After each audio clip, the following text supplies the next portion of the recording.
Guys, welcome back to my YouTube channel.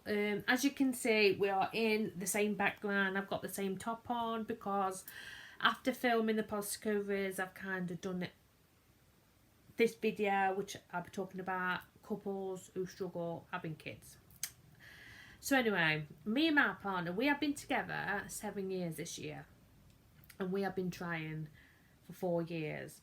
And if I know women who struggle, when you see your mates who's pregnant, you kind of get upset, don't you? You want that to be you. You yearn that it's going to be you, and you feel like it's never ever going to happen. Well, I'm one of them people. So anyway, I'll start back from the beginning. Obviously, I've discussed polycystic ovaries with you. So anyway, I did eventually get pregnant. April 2021. Unfortunately, I did end up having a miscarriage with that one. And I thought that was my only hope. I thought, that's it.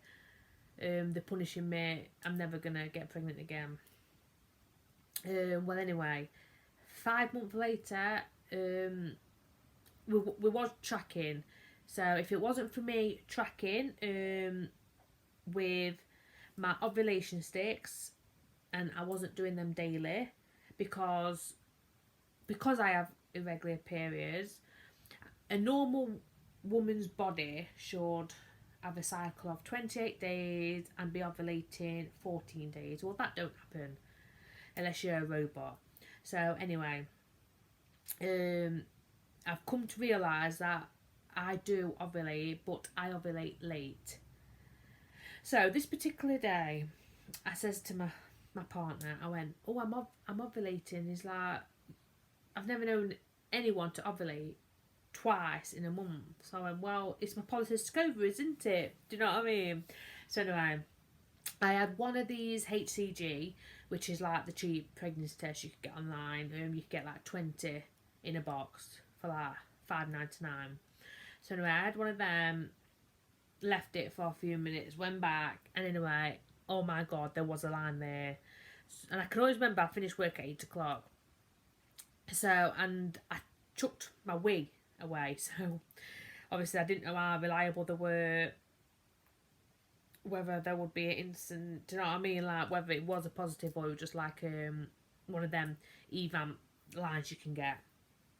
So, anyway, I had one of those digital pregnancy tests, what tells you if you are pregnant, it comes up pregnant and how many weeks, and if not, then it's just not pregnant. So anyway, I think I drunk about 2 cups of teas and water. Well, I still only managed to like weigh about that much, but I thought if I were pregnant, even just the slightest bit of wee, it will show up that you're pregnant. So anyway, I was downstairs in the room, did this digital. So anyway, waited, it come back pregnant, and I just couldn't believe. I don't even think I cried. I think I was just in shock. And then I was waiting for the weeks, and it come up like 1 to 2 weeks pregnant. And again, I still couldn't believe it.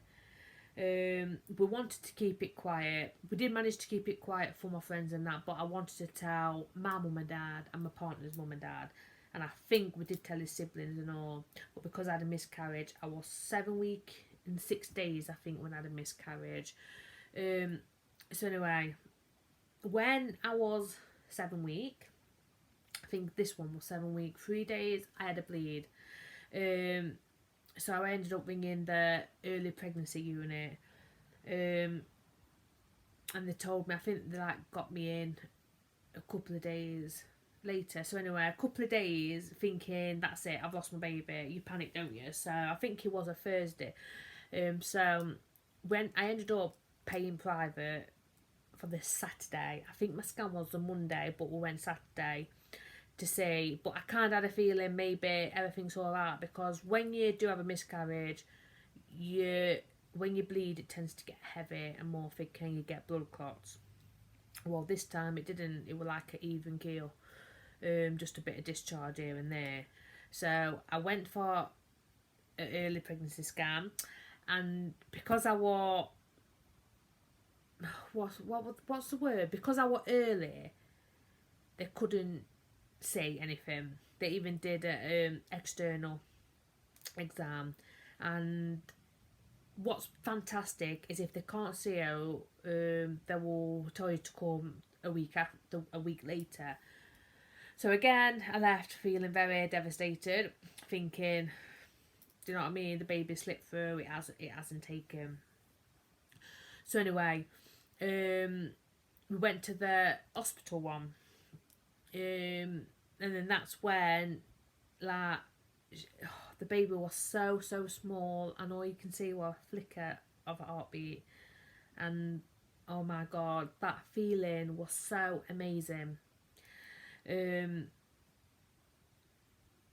So yeah, so that's how. And then, to be fair, because I still couldn't believe I was having a baby, I went for a scan like every week.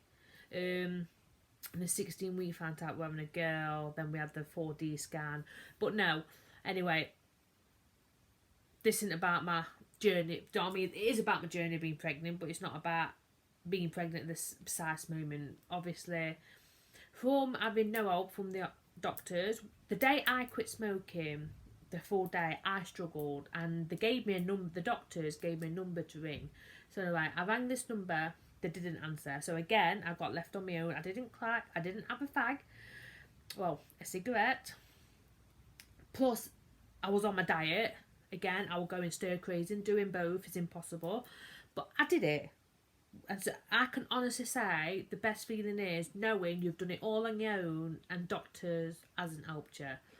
So for me, what I would say is never give up hope. I know you might be watching this thinking, oh, it's easy for you to say that because you've had a baby, but people used to say that to me, and I used to say exactly the same thing. Please don't give up hope. What I did different, when I had a miscarriage, I actually went, because first thing you do is Google, how can I prevent a miscarriage? And the first thing that come up were, you need to take 400g folic acid. You can buy these at a supermarket. You don't need doctor to prescribe them. It's only to make sure you've got plenty of iron, and that's what I did. That's number one, I would say. Make sure you have folic acid every day, and because the baby needs that. And a big factor, I do believe, that is what maybe stopped me from having a miscarriage this time. Maybe I was just meant to be a mum, but I think it did play a factor. I would say, if you and your partner are smokers, please try and quit smoking. Lose weight, but pick a diet what's right for you. Like in my previous, I've wanted like a slim fast diet, but that don't work for everyone. And if you can't diet, exercise more. If you want a bit of chocolate, exercise more. If your partner or you drinks coffee, not the instant coffee, like proper coffee. What my partner did, my partner went off that, went cold turkey. Again, I do believe that everything played a factor in it. That's what we did, and then we eventually got pregnant. Plus, I was taking ovulation sticks every day, maybe sometimes twice a day. I did end up having a BBT, which is a temperature, what you do every morning. You stick it under your tongue and it tells you, and apparently if your temperature rises you're ovulating, but I got that obsessed, I stopped doing them. But in a later video I'll be discussing the joys of having a baby, the pros and cons. But yeah, please don't give up having a baby, and try different methods. Whatever you didn't do before, do it, because when doctors saying you've got to do all these factors. And I will tell you something, what I was disappointed about, and other people can relate to me, is that when I did quit smoking and did lose weight and we went back, we had to sign some things at the nurse turned around and says to me, you do realise your BMI's got to be under 30. Again, for my size and my height, that's impossible. So I kind of like, do you know what I mean? But luckily, I did get pregnant on my own before I had to go down the IVF route. But it is a lot harder, and yeah, So that is my journey. That goes along with the polycystic ovaries. That is my journey. But please subscribe and like and ring that notification bell. And I'll see you in the next one.